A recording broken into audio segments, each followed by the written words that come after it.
MLN dashboard visualization for multi-layer network. Understanding structured data using text format is quite difficult, and it's even harder if it's a larger file.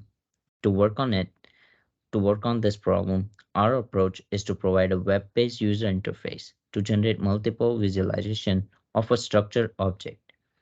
Providing users with alternative visualizations are critical for in-depth understanding of the analysis results. For example, in this graph text file that we have, and this is the graph visualization. In the graph text file, it is so hard to identify connections, whereas in the visualization, we can clearly see the connection between two nodes, that is 1 and 2 for example, and we can also see the communities formed. Within the website, on the dashboard, you can find various types of files such as .NET, .vcom, and .ecom. When you select a file on the right side of the screen, you will be able to see what kind of visualization outputs are available for that file. For example, with the .NET file selected, you can see that there are 4 visualization types available. Now, I'll go more into the visualization that are generated. On the top of the graph, you can see the graph heading. Here we are looking at Delta Network Graph.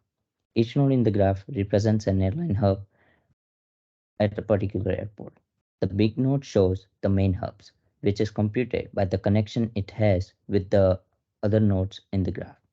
To understand the visualization, if you hover over the node, it highlights itself and the edges it's connected to.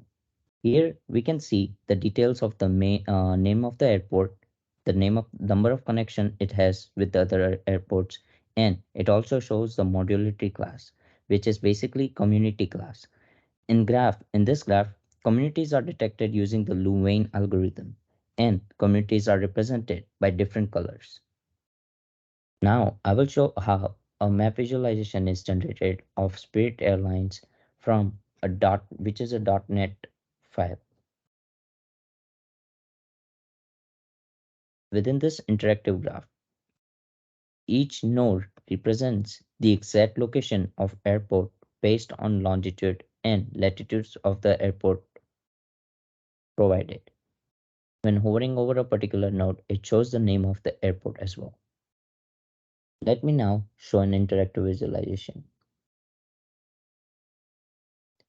In this visualization, the user can select a node which highlights the edges connected to other nodes.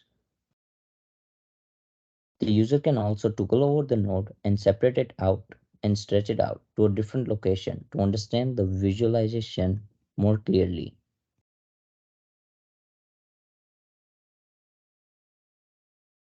Now, we will look at a simple network visualization of American Airlines.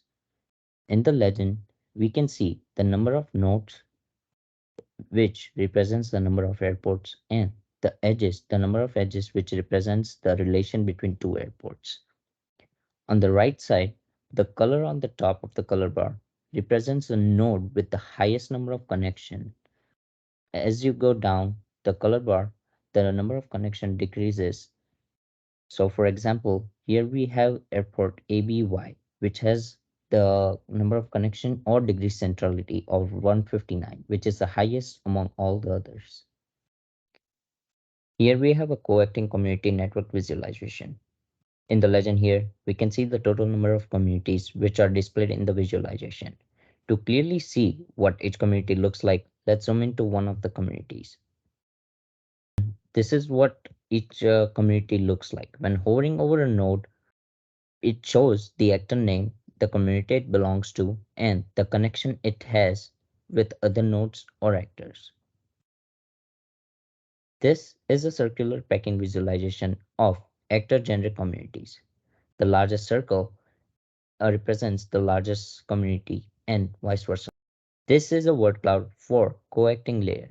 Here we can see the total number of communities present in the layer. Along with that, it also shows the top 10 communities from the layer in the legend.